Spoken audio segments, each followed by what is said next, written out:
ഈ മണിക്കൂറിലെ പ്രധാനപ്പെട്ട വാർത്തകളുമായി 9 മണി വാർത്ത തുടങ്ങുന്നു. തലക്കെട്ടുകൾ നോക്കാം.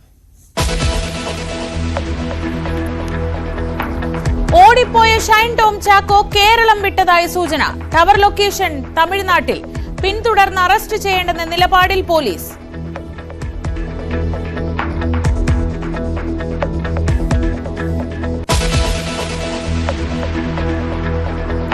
ഷൈനെ സിനിമയിൽ നിന്ന് താൽക്കാലികമായി മാറ്റി നിർത്താൻ നീക്കം. ഫിലിം ചേംബർ മോണിറ്ററിംഗ് കമ്മിറ്റി തിങ്കളാഴ്ച അന്വേഷണ റിപ്പോർട്ട് കിട്ടിയ ശേഷം നടപടിക്ക് അമ്മ.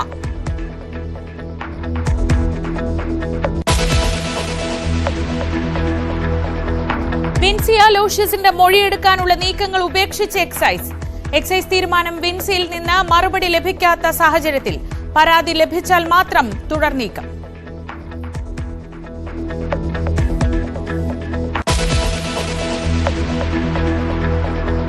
പീഡാനുഭവ സ്മരണകൾ ഉണർത്തി ഇന്ന് ദുഃഖവെള്ളി.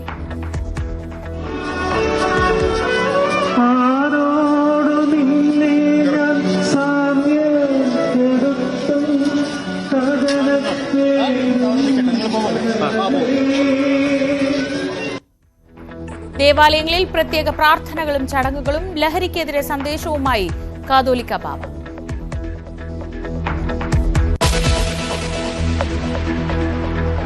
വനിതാ CPO റാങ്ക് പട്ടികയിൽ 45 പേർക്ക് കൂടി നിയമന ശുപാർശ. സമരം ചെയ്യുന്ന 3 പേർ പട്ടികയിൽ. കാലാവധി നാളെ അവസാനിക്കും. സമരം തുടരുന്നു.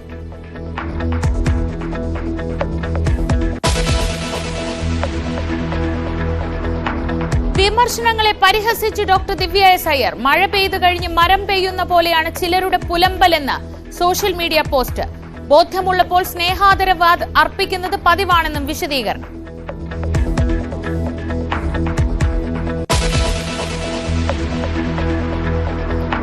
അമേരിക്കയിലെ ഫ്ലോറിഡ സർവകലാശാലയിൽ വെടിവെപ്പ്. 2 പേർ കൊല്ലപ്പെട്ടു. 6 പേർക്ക് ഗുരുതര പരിക്ക്. പ്രതിയായ വിദ്യാർത്ഥിയെ പോലീസ് വെടിവെച്ച് പിടികൂടി.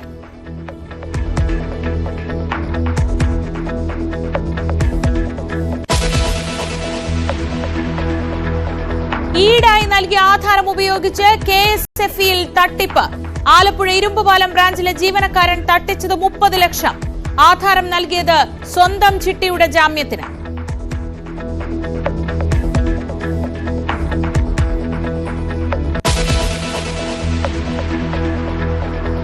മുത്തോലി പഞ്ചായത്ത് മുൻ പ്രസിഡന്റും മക്കളും ആത്മഹത്യ ചെയ്തതിൽ കേസെടുക്കും. പരാതി നൽകാൻ കുടുംബം. ജിസ്മോളുടെ അച്ഛന്റെയും സഹോദരന്റെയും മൊഴിയെടുക്കും.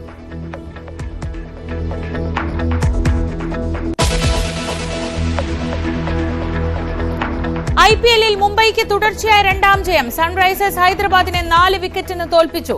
ഇന്ന് പഞ്ചാബ് ബാംഗ്ലൂർ പോരാട്ടം.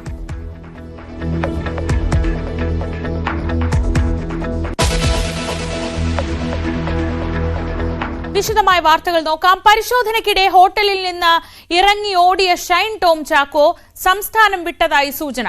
ഇന്നലെ പുലർച്ചെ കൊച്ചിയിൽ നിന്ന് തമിഴ്നാട്ടിലേക്ക് പോയി എന്നാണ് വിവരം. അതിനിടെ ഷൈനെതിരെ വിൻസി അലോഷ്യസ് നൽകിയ പരാതി ഫിലിം ചേംബർ മോണിറ്ററിംഗ് കമ്മിറ്റി തിങ്കളാഴ്ച അടിയന്തര യോഗം ചേർന്ന് പരിഗണിക്കും. സംഭവത്തിൽ അമ്മയുടെ റിപ്പോർട്ട് ഇന്നുണ്ടായേക്കുമെന്ന സൂചനയുണ്ട്. ഇതിനിടെ വിൻസിയിൽ നിന്ന് വിവരങ്ങൾ തേടാനുള്ള നീക്കം എക്സൈസ് ഉപേക്ഷിച്ചു. ഡാനി പോൾ വിവരങ്ങളുമായി. ഡാനി, 3 പ്രധാനപ്പെട്ട കാര്യങ്ങൾ. ഒന്ന്, ഷൈന്റെ ഇപ്പോഴത്തെ ലൊക്കേഷൻ. ഷൈൻ രാത്രി ഹോട്ടലിൽ നിന്ന് ഇറങ്ങി ഓടി ആ ഓട്ടം ഇപ്പോൾ ഏതാണ്ട് തമിഴ്നാട്ടിൽ എത്തി നിൽക്കുന്നു എന്ന് വേണം മനസ്സിലാക്കാൻ. രണ്ടാമത്തെ കാര്യം, ഈ കേസിൽ ഈ പരാതിയുമായി ബന്ധപ്പെട്ട് സംഘടനകളുടെ ഭാഗത്തു നിന്നുള്ള നടപടി. നമുക്ക് ഓരോന്നായി പരിശോധിക്കാം. ഇപ്പോൾ ഷൈന്റെ കാര്യത്തിൽ പോലീസ് നൽകുന്ന വിവരങ്ങൾ എന്തൊക്കെയാണ്?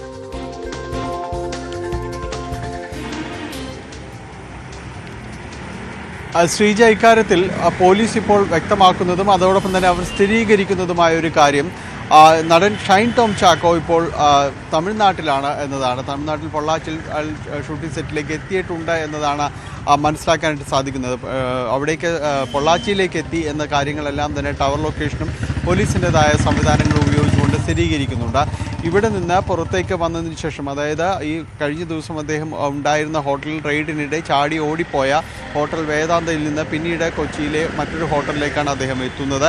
അവിടെ നിന്ന് പുലർച്ചയോടുകൂടിയാണ് തമിഴ്നാട് തമിഴ്നാട്ടിലേക്ക് പോയതെന്നാണ് മനസ്സിലാക്കുന്നത്. ഇതിൽ പോലീസ് ഇപ്പോൾ മറ്റൊന്നുകൂടി അന്വേഷിക്കുന്നത്, ഇതിൽ ഷൈൻ ടോം ചാക്കോ ബൈക്കിൽ ലിഫ്റ്റ് ചോദിച്ച് അവിടേക്ക് എത്തിയതാണോ അതോ മറ്റാരെങ്കിലും സഹായിച്ചതാണോ എന്നത് ഇയാളെക്കുറിച്ച് കൂടിയും പോലീസ് അന്വേഷിക്കുന്നുണ്ട്. അങ്ങനെ അത് അത്ര ദുരൂഹമാണോ എന്നതടക്കമുള്ള കാര്യങ്ങൾ പരിശോധിക്കുന്നുണ്ട്, പോലീസ് അന്വേഷിക്കുന്നു എന്നതാണ്. ഇതിൽ തന്നെ മറ്റൊന്ന്, പോലീസ് ഉടനടി ഷൈൻ ടോം ചാക്കോയെ ചോദ്യം ചെയ്യുകയോ അല്ലെങ്കിൽ വിളിച്ചു വരുത്തുകയോ പോകുന്നില്ല എന്നാണ്. കാരണം അതിന് തക്ക ഒരു സാഹചര്യങ്ങളിലേക്ക് കാര്യങ്ങൾ എത്തിയിട്ടില്ല. നിലവിൽ ഡാൻസ് ഓഫ് സംഘം അവിടെ പരിശോധനയ്ക്ക് എത്തുന്നത് മറ്റൊരു ഈ ലഹരി വിൽപ്പനക്കാരനെ കേന്ദ്രീകരിച്ചുകൊണ്ടുള്ള ഒരു അന്വേഷണത്തിലാണ് അവിടേക്ക് എത്തുന്നത്. അപ്പോൾ ഈ മുറിയിൽ ഷൈൻ ടോം ചാക്കോ കൂടി ഉണ്ട് എന്നതാണ് പോലീസിന് ആ ഹോട്ടലിൽ എത്തുമ്പോൾ ലഭിക്കുന്ന വിവരങ്ങൾ. പിന്നീട് ആ മുറിയിലേക്ക് എത്തുന്ന സമയത്ത് തന്നെ ഷൈൻ ടോം ചാക്കോ അവിടെ നിന്ന് രക്ഷപ്പെടുകയും ചെയ്തു. അവിടെ നിന്ന് അദ്ദേഹത്തെ പിടികൂടാനുള്ള ആദ്യ ശ്രമം പരാജയപ്പെടുകയും ചെയ്തു. ഈ ലഹരി കേസുകളുടെ ഒരു പൊതു സ്വഭാവത്തിൽ നിൽക്കുമ്പോൾ ലഹരി വസ്തുക്കളുമായി പിടിക്കപ്പെട്ടാൽ മാത്രം അതൊരു ഗുരുതര സ്വഭാവത്തിലേക്ക് അടക്കം പോവുകയുള്ളൂ. ഷൈൻ ടോം ചാക്കോ ഏതായാലും അവിടെ നിന്ന് കടന്നു കളയുകയും ചെയ്തു. പിന്നീട് അദ്ദേഹത്തെ കണ്ടെത്താനും ആദ്യഘട്ടത്തിൽ പോലീസിന് കഴിഞ്ഞില്ല. പുലർച്ചയോടെ തമിഴ്നാട്ടിലേക്ക് നീങ്ങുകയും ചെയ്തു. നിലവിൽ തിരിച്ചെത്തുന്നത് വരെ ഒരുപക്ഷെ ഈ പോലീസ് വിവരം നൽകും. ഇവിടേക്ക് അന്വേഷണ ഉദ്യോഗസ്ഥർക്ക് മുന്നിലേക്ക് അല്ലെങ്കിൽ ഈ തെരച്ചിൽ നടത്തിയ ഈ നർക്കോട്ടിക് സംഘത്തിൻ്റെ മുന്നിലേക്ക്, പോലീസ് നർക്കോട്ടിക് വിഭാഗത്തിൻ്റെ മുന്നിലേക്ക് ഷൈൻ ടോം ചാക്കോ എത്തേണ്ടതുണ്ട്. കാരണം അതിൽ ഒരു ലഹരിക്കടത്തുകാരനെ കേന്ദ്രീകരിച്ച് നടത്തിയ അന്വേഷണം അവിടേക്ക് എത്തുമ്പോഴാണ് അവിടെയും ഷൈൻ ടോം ചാക്കോ ഉണ്ടായിരുന്നു. അവിടെ നിന്ന് കടന്നു കളഞ്ഞത് എന്ത് സാഹചര്യത്തിലാണ് എന്നതടക്കമുള്ള കാര്യങ്ങൾ പോലീസ് ചോദിച്ചറിയും. അതിന് വളരെ തിടുക്കം കാണിക്കേണ്ടതില്ല എന്ന ഒരു നിലപാടിലാണ് ഇതുവരെ പോലീസ് എത്തി നിൽക്കുന്നത്. പക്ഷേ ഇനി ഒരുപക്ഷെ മറ്റ് സാഹചര്യങ്ങളുണ്ടെങ്കിൽ അത് മാറാം. നിലവിൽ ആ മുറിയിൽ നടത്തിയ പരിശോധനയിൽ ലഹരി വസ്തുക്കളോ മറ്റു സാധനങ്ങളോ ഒന്നും കണ്ടെത്താനായിട്ടില്ല എന്നതാണ് ആദ്യഘട്ടത്തിൽ നൽകിയ പോലീസിൻ്റെ ഒരു വിശദീകരണം. വിശദമായ പരിശോധനകൾ അക്കാര്യത്തിൽ ഉണ്ട് എന്നതാണ് അറിയാനായിട്ട് സാധിക്കുന്നത്. എന്തായാലും അതെല്ലാം തന്നെ ഈ സാഹചര്യങ്ങളുടെ കൂടി അടിസ്ഥാനത്തിൽ ആയിരിക്കും മുന്നോട്ട് പോകുക. ഇനി മറ്റു വശങ്ങളിലേക്ക് വരികയാണെങ്കിൽ നടി വിൻസി അലോഷ്യസ് ഇതുവരെയും എക്സൈസിനോ പോലീസിനോ പരാതി നൽകാൻ അവർ ഉദ്ദേശിച്ചിട്ടില്ല എന്നതാണ് മനസ്സിലാക്കുന്നത്. അവരിതുമായി ബന്ധപ്പെട്ട ചില വിശദാംശങ്ങൾ പറയുകയും ചെയ്തു. അങ്ങനെ ഒരു ഔദ്യോഗികമായ രീതിയിലേക്ക് ആ പരാതി നൽകുന്നില്ല. ഇപ്പോൾ അവരുടെ കുടുംബമടക്കം ഇക്കാര്യത്തിൽ വിശദീകരണം നൽകിയിട്ടുണ്ടെന്നാണ് അറിയാനായിട്ട് കഴിയുന്നത്. അവർ ഒരു പരാതിയുമായിട്ട് ഇത്തരം പോലീസിനെയോ എക്സൈസ് വിഭാഗത്തിന് മുന്നിലേക്ക് പോകുന്നില്ല. മറിച്ച് സിനിമാ സംഘടനകൾക്ക് നൽകിയ പരാതിയിലേക്കാണ് അവർ കൂടുതൽ ഊന്നൽ നൽകുന്നത്. എക്സൈസിൽ നിന്ന് ഇന്ന് ഡെപ്യൂട്ടി കമ്മീഷണറുമായിട്ട് എക്സൈസ് കമ്മീഷണറുമായിട്ട് തന്നെ സംസാരിക്കുമ്പോൾ അറിയാൻ കഴിയുന്ന വിവരം, ഈ പരാതി ലഭിച്ചില്ല എങ്കിൽ തങ്ങൾക്ക് ഇക്കാര്യങ്ങളുമായി ബന്ധപ്പെട്ട് മുന്നോട്ട് പോകാൻ കഴിയില്ല എന്നതാണ്. അതായത് നേരത്തെ വിൻസി അലോഷ്യസിൻ്റെ അടക്കം മൊഴിയെടുക്കുക അല്ലെങ്കിൽ വിശദാംശങ്ങൾ ചോദിക്കുക എന്ന കാര്യത്തിലേക്ക് പോകാനായിട്ട് എക്സൈസ് തീരുമാനിച്ചിരുന്നു. പക്ഷേ അവർ പരാതിപ്പെടുന്നില്ല. ഔദ്യോഗികമായി അവർക്ക് ഒരു പരാതിയും ഇത് സംബന്ധിച്ചില്ല എന്നതാണ്. അങ്ങനെയെങ്കിൽ ഇങ്ങനെയോ ഈ തിടുക്കപ്പെട്ട ഈ രീതിയിലേക്ക് മൊഴിയെടുക്കുക, കാര്യങ്ങളിലേക്ക് പോവുക, അവർക്ക് ഒന്നും പറയാനില്ലെങ്കിൽ പിന്നെ തങ്ങൾ എന്ത് ചെയ്യും എന്നത് തന്നെയാണ് എക്സൈസ് ചോദിക്കുന്നത്. അപ്പോൾ ഈ കാര്യങ്ങളിൽ രണ്ട് അന്വേഷണ ഏജൻസികൾ, ഒന്ന് പോലീസും മറ്റൊന്ന് എക്സൈസും. എക്സൈസിന് ഇപ്പോൾ ഇതിനകത്തേക്ക് ഈ കേസിലേക്ക് കടക്കാൻ അല്ലെങ്കിൽ കേസുമായി ഇപ്പോൾ നടത്തിയ വെളിപ്പെടുത്തലിലേക്ക് കടക്കാൻ കഴിയാത്ത രീതിയിലേക്ക് തന്നെയാണ് കാര്യങ്ങളുള്ളത്. അവർക്ക് ഔദ്യോഗികമായി പരാതി ഇല്ല എന്നറിയിച്ച സാഹചര്യത്തിലാണ് മൊഴിയെടുപ്പിന് പോലും സാധ്യതയില്ലാത്ത രീതിയിലേക്ക് അവർക്ക് നിൽക്കുന്ന സാഹചര്യത്തിലേക്ക് വരുന്നു. ശരി ഡാനി, മറ്റൊരു ചാൻസ് ഉള്ളത് സിനിമാ സംഘടനകൾക്ക് വേണമെങ്കിൽ ഇക്കാര്യത്തിൽ ഒരു പരാതി നൽകാം. ചേംബറിന് മുന്നിലേക്ക് പോലീസിനോ എക്സൈസിനോ ആണ് വിൻസി പരാതി നൽകാത്തത്. പക്ഷേ വിൻസി സിനിമയിലുള്ള പരാതി സിനിമയിൽ തന്നെ തീർക്കട്ടെ എന്ന വിൻസിയുടെ കുടുംബം ഒരു നിലപാടെടുക്കുന്നുണ്ടെങ്കിലും ഈ പരാതി ഫിലിം ചേംബറിന് മുന്നിൽ എത്തിയിട്ടുണ്ട്, ഒപ്പം അമ്മയ്ക്ക് മുന്നിലും എത്തിയിട്ടുണ്ട്. ഈ ഫിലിം ചേംബർ തിങ്കളാഴ്ച ഒരു മോണിറ്ററിംഗ് കമ്മിറ്റി യോഗം ചേരുമെന്ന് പറയുന്നു. അമ്മയുടെ കാര്യത്തിൽ ആ റിപ്പോർട്ട് ഇന്ന് തന്നെ കൊടുക്കാൻ സാധ്യതയുണ്ടെന്നാണ് ഈ സമിതിയിലെ അംഗങ്ങൾ തന്നെ നമ്മളോട് സംസാരിക്കുമ്പോൾ പറയുന്നത്. പക്ഷെ അവർക്കും ഷൈനോട് സംസാരിക്കാൻ കഴിഞ്ഞിട്ടില്ല. അപ്പോൾ ഈ സംഘടനകൾ ഈ വിഷയത്തിൽ എങ്ങനെയാണ് ഇപ്പോൾ നടപടികൾ എടുക്കുന്നത്? എന്തൊക്കെയാണ് അവർക്കിടയിലെ ആലോചന?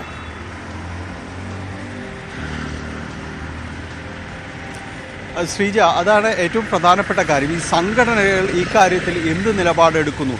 അവർ ഈ കാര്യത്തിൽ ഒരു അച്ചടക്ക നടപടിയോ മറ്റ് കാര്യങ്ങളിലോ മാത്രമായിട്ട് കാര്യങ്ങൾ പോവുകയാണെങ്കിൽ ഇതൊരു സാമൂഹിക വിഷയം എന്ന രീതിയിലേക്ക് അഡ്രസ്സ് ചെയ്യുന്നതിൽ അവരതിൽ പരാജയപ്പെടുന്നു എന്ന് തന്നെയാണ്. കാരണം ഈ പരാതി അവർ അതിന് മുകളിലേക്കെല്ലാം തന്നെ ഈ ഔദ്യോഗിക തലങ്ങളിലേക്ക്, നിയമ സംവിധാനങ്ങളിലേക്ക് എത്തിക്കേണ്ടതാണ്. അത് രണ്ട് തലങ്ങളിലാണ്. ഒന്ന്, ഈ വിൻസി അലോഷ്യസ് പറയുന്ന കാര്യങ്ങളിൽ ലഹരി ഉപയോഗം സംശയിച്ചിരിക്കുന്നു, അല്ലെങ്കിൽ ആ രീതിയിൽ പെരുമാറി, നടൻ്റെ വായിൽ വെളുത്ത പൊടിയടക്കം കണ്ടു, ലഹരി ഉപയോഗത്തെക്കുറിച്ച് സെറ്റിൽ എല്ലാവർക്കും അറിയാമായിരുന്നു എന്നവർ പറയുന്നത് ഗുരുതരമായ വെളിപ്പെടുത്തൽ തന്നെയാണ്, ഒരു സംശയവുമില്ല. ഇക്കാര്യത്തിൽ ഈ സംഘടന ഒരു നിലപാടെടുക്കേണ്ടതാണ്. തങ്ങളുടെ ഭാഗത്തുനിന്ന് ഈ സെറ്റിലടക്കം ചില ലഹരി ഉപയോഗം കൂടുന്നുവെന്ന പരാതി ഉയരുമ്പോൾ തന്നെ സിനിമാ സംഘടനകൾ തങ്ങളത് നിയന്ത്രിക്കും എന്നെല്ലാം തന്നെ വലിയ വായിൽ പറയുമ്പോൾ അവർ ആ കാര്യങ്ങളിൽ ഔദ്യോഗിക തലങ്ങളിലേക്ക് ആ പരാതി നിയമ നടപടികളിലേക്ക് നീക്കേണ്ടതുണ്ട്. അവർ ഔദ്യോഗികമായിട്ട് തന്നെ പരാതി നൽകേണ്ടതുണ്ട്. മറ്റൊന്ന്, ഈ വിൻസി അലോഷ്യസ് പറഞ്ഞതുപോലെ അവർ നേരത്തെ സംഘടനകൾക്ക് നൽകിയ പരാതിയിൽ അതിൻ്റെ ഉള്ളടക്കത്തിൽ പറയുന്നത് തനിക്ക് സ്ത്രീ എന്ന രീതിയിൽ ബുദ്ധിമുട്ടുണ്ടാക്കുന്ന സാഹചര്യങ്ങൾ ഈ നടൻ സൃഷ്ടിച്ചു എന്നാണ്. സ്ത്രീത്വത്തിനെതിരെയുള്ള കടന്നുകയറ്റവും മറ്റ് അപമാനിക്കലും എല്ലാം തന്നെ അതിലേക്ക് വരുന്നതാണ്. അങ്ങനെയെങ്കിൽ അത് ഈ വലിയ രീതിയിലെ കുറ്റകൃത്യങ്ങളിലേക്ക് വരുന്ന കാര്യങ്ങളാണ്. അത് സിനിമാ സെറ്റിൽ നടന്ന സംഭവമാണ്. ഇതിലും പരാതിപ്പെടേണ്ടതാണ്. ഔദ്യോഗികമായിട്ട് തന്നെ ഇതിൽ പരാതിപ്പെടേണ്ടത് തന്നെയാണ്. അതിൽ നിന്ന് ഒഴിഞ്ഞു നിൽക്കാൻ സിനിമാ സംഘടനകൾക്ക് കഴിയില്ല. അവരുടെ ഒരു ചട്ടക്കൂട്ടിനകത്ത് ഒതുക്കി തീർക്കേണ്ട, പറഞ്ഞു തീർക്കേണ്ട ഒരു പരാതിയുടെ സ്വഭാവവുമല്ലാതെ അത് തീർച്ചയായും തന്നെ ഈ ഹേമ കമ്മിറ്റി റിപ്പോർട്ടിൻ്റെ അടിസ്ഥാനത്തിൽ ഈ സിനിമാ സെറ്റുകളിൽ നടക്കുന്ന കാര്യങ്ങൾ, അതിലെ പരാതികൾ, ഇതിലെല്ലാം നിർവചനങ്ങളിലേക്ക് വരുന്നതാണ്. പ്രത്യേക അന്വേഷണ സംഘത്തിന് ഇടപെടാൻ കഴിയുന്നിടങ്ങളിലേക്കാണ് ഈ പരാതി സ്വഭാവം ചെന്നെത്തി നിൽക്കുന്നത്. അതുകൊണ്ട് ആ പരാതിയിലേക്ക് സ്വാഭാവികമായും കടന്നു വരാനായിട്ട് ഈ പ്രത്യേക അന്വേഷണ സംഘത്തിനടക്കം കഴിയേണ്ടതാണ്. അല്ലെങ്കിൽ സിനിമാ സംഘടനകൾ ഈ പരാതി അവർക്ക് കൈമാറേണ്ടതുമാണ്. അങ്ങനെയാണ് അതിൻ്റെ ഒരു ഘടന എന്നെല്ലാം തന്നെ പറയുന്നത്. അതിൽ സിനിമാ സംഘടനകൾ എന്ത് നിലപാട് ഈ രണ്ട് വിഷയങ്ങളിലുമായിട്ട് എടുക്കുന്നു എന്നതാണ്. ഒന്ന്, ലഹരി ഉപയോഗം സംബന്ധിച്ച്; രണ്ട്, സ്ത്രീത്വത്തിനെതിരെയുള്ള കടന്നുകയറ്റം സംബന്ധിച്ച്. ഇത് രണ്ടും നടന്നിരിക്കുന്നത് ഒരു സിനിമാ സെറ്റിൽ തന്നെയാണ്. പരാതി വൈകി എന്നത് മറ്റ് കാരണങ്ങളാകാം, പക്ഷേ ഈ രണ്ട് പരാതിക്കും അതിൻ്റേതായ പ്രാധാന്യവും ഗൗരവമുണ്ട്. അതുകൊണ്ട് തന്നെ ഈ സംഘടനകളുടെ ഈ അമ്മയും അതോടൊപ്പം തന്നെ ഫിലിം ചേംബറും ഇക്കാര്യത്തിൽ എന്ത് നിലപാടെടുക്കുന്നു എന്നതാണ് ഏറ്റവും ഗൗരവമായിട്ട് നമ്മൾ കാണേണ്ടത്. രണ്ട് സംഘടനകൾക്കും വൈകാതെ തിങ്കളാഴ്ചയാണ് ഫിലിം ചേംബർ അടിയന്തര യോഗം ചേരുന്ന. അമ്മ വരും സമയത്ത് തന്നെ ഉണ്ടാകുമെന്ന് പറയുന്നു. പക്ഷേ ഈ പരാതി അവരെങ്ങനെ കൈകാര്യം ചെയ്യുന്നു എന്നതനുസരിച്ച് തന്നെയാണ് വിൻസി അലോഷ്യസിൻ്റെ ഇപ്പോൾ ഉയർന്നു വന്നിരിക്കുന്ന വിവാദത്തിൻ്റെ ഭാവി എന്ന് പറയാവുന്നത്. നിലവിൽ പോലീസും എക്സൈസും നിസ്സഹായരാണ് എന്ന് തന്നെ പറയേണ്ടി വരും. കാരണം ഇതൊരു ഗുരുതര സ്വഭാവത്തിലേക്ക് മാറണമെങ്കിൽ വിൻസി അലോഷ്യസ് തന്നെ പരാതി അവർക്ക് കൈമാറേണ്ടതാണ്. പക്ഷെ അവരത് ചെയ്യുന്നില്ല. നിലവിൽ സിനിമാ സംഘടനകൾക്ക് നൽകിയിരിക്കുന്ന പരാതിയിൽ അവരെന്ത് നിലപാടെടുക്കുന്നു എന്നതാണ് ഇനി ഈ വിവാദത്തിൽ ഏറ്റവും കാതലായ ഭാഗം. ശ്രീജ. ശരി, വിൻസിയുടെ പരാതിയിൽ അമ്മയുടെ റിപ്പോർട്ട് ഇന്ന് തന്നെ ഉണ്ടായേക്കുമെന്ന സൂചനകളുണ്ട്. പക്ഷേ അവർക്കിപ്പോഴും ഷൈൻ ടോം ചാക്കോയുമായി സംസാരിക്കാൻ കഴിഞ്ഞിട്ടില്ല.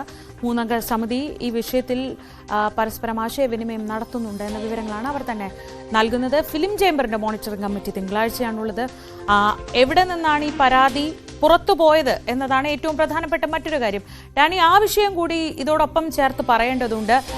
വളരെ രഹസ്യ സ്വഭാവത്തിൽ ഒരു IC മോണിറ്ററിംഗ് കമ്മിറ്റിക്ക് നൽകിയ പരാതിയിൽ നിന്ന് ആ പേരും സിനിമയുടെ വിവരങ്ങളും അടക്കം എങ്ങനെ പുറത്തുപോയി എന്ന് വിൻസി പരാതി ഉന്നയിച്ചാൽ അതിൽ ഫിലിം ചേംബർ തന്നെ ഉത്തരം പറയേണ്ടി വരും. കാരണം അമ്മയുടെ ഭാഗത്ത് നിന്ന് അങ്ങനെ ഒരു പരാമർശമോ പ്രതികരണമോ ഇതുവരെയും വരാത്ത സാഹചര്യത്തിൽ ഇതുമായി ബന്ധപ്പെട്ട് ഈ ഫിലിം ചേംബർ എന്തെങ്കിലും തരത്തിലുള്ള പ്രതികരണം നടത്തുന്നുണ്ടോ? അതിലെ ഒരാളാണ് ഈ വിവരങ്ങൾ പുറത്തു പറഞ്ഞതെങ്കിലും ചേംബറിന് അതിന് ഉത്തരവാദിത്വമുണ്ടല്ലോ. തീർച്ചയായും ചേംബറിന് തന്നെയാണ് അതിൻ്റെ പൂർണ്ണമായ ഉത്തരവാദിത്വം. കാരണം ഒരു ഘട്ടത്തിലും വിൻസി അലോഷ്യസ് ഈ പരാതി താൻ ആർക്കെതിരെയാണ് പരാതി ഉന്നയിച്ചതെന്നത് ചേംബർ പറയാതെ ഇക്കാര്യങ്ങളിലേക്ക് വന്നിട്ടില്ല. പക്ഷേ ചേംബർ ആകട്ടെ ഈ പരാതി കിട്ടിയ ഉടൻ തന്നെ ഇക്കാര്യങ്ങളെല്ലാം വെളിപ്പെടുത്തുന്ന അവസ്ഥയിലേക്ക് അടക്കം പോയിരുന്നു. എല്ലാ മാധ്യമങ്ങളോടും അടക്കം ഈ പേരെല്ലാം തന്നെ വെളിപ്പെടുത്തുന്നു. അവിടെയാണ് വിൻസി അലോഷ്യസ് ചോദിക്കുന്ന ചോദ്യവും ഗുരുതരമാകുന്നത്. കാരണം എന്ത് വിശ്വസിച്ച് ഇനി പരാതിപ്പെടുമെന്നത്. കാരണം ഇതുപോലെ പരാതി ഉണ്ടായെങ്കിൽ മറ്റുള്ളവർക്ക് കൂടി പരാതിപ്പെടാൻ കടന്നു വരണം. എപ്പോഴും അതൊരു മാതൃകാപരമായൊരു നീക്കമായിട്ട് നമ്മളത് പറയുന്നത്, ശ്ലാഘനീയമാകുന്നത് മറ്റുള്ളവർക്ക് കൂടി അതിലേക്ക് കടന്നു വരാൻ കഴിയാവുന്ന ഒരിടം സൃഷ്ടിക്കുമ്പോഴാണ് ആ മുൻപേ നടന്നവർക്ക് അതിൻ്റേതായ ഒരു പ്രാധാന്യം വരുന്നത്. പക്ഷേ അതില്ലാതായിരിക്കുന്നു. അവരുടെ ഒരു പ്രൈവസി, അവരുടെ ഒരു സ്വകാര്യത ഇല്ലാതായിരിക്കുന്നു. അതിൻ്റെ ഒരു രഹസ്യ സ്വഭാവം നഷ്ടപ്പെട്ടിരിക്കുന്നു.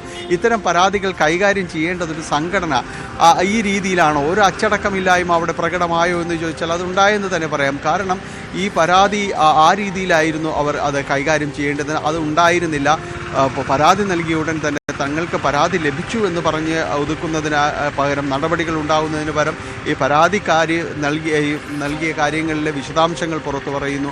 അതോടൊപ്പം തന്നെ ആർക്കെതിരെയാണ് പരാതി എന്നതെല്ലാം തന്നെ പുറത്തേക്ക് വരുന്ന സാഹചര്യമുണ്ട്. അതിൽ ഇവർ തന്നെ വിൻസി തന്നെ പറയുന്നത് ശരിയായ ഒരു നടപടിയല്ല എന്ന് അവർ പറയുന്നു. അതുകൊണ്ട് തന്നെ ഇനി എങ്ങനെയാണ് മുന്നോട്ട് പോവുക, ഇനി എങ്ങനെയാണ് സിനിമാ സംഘടനകളെ വിശ്വസിക്കുക? അവിടെയും ഒരു അവിശ്വാസം സിനിമാ സംഘടനകൾക്ക് നേരെയും അവർ ഉയർത്തുന്നുണ്ട്. അതും ഒരുപക്ഷെ ഇനിയുള്ള നീക്കങ്ങളിലെല്ലാം തന്നെ പ്രതിഫലിച്ചേക്കാം. തീർച്ചയായും ഈ വിഷയത്തിൽ കൂടുതൽ ഇനി നാളെ ഒരാൾക്ക് പരാതി പറയാൻ ധൈര്യം ഉണ്ടാവണമെങ്കിൽ, പരാതി പറഞ്ഞ് മുന്നോട്ട് വരണമെങ്കിൽ ഈ വിഷയത്തിലുണ്ടായ വീഴ്ചകൾ പരിഹരിക്കപ്പെടേണ്ടതുണ്ട്.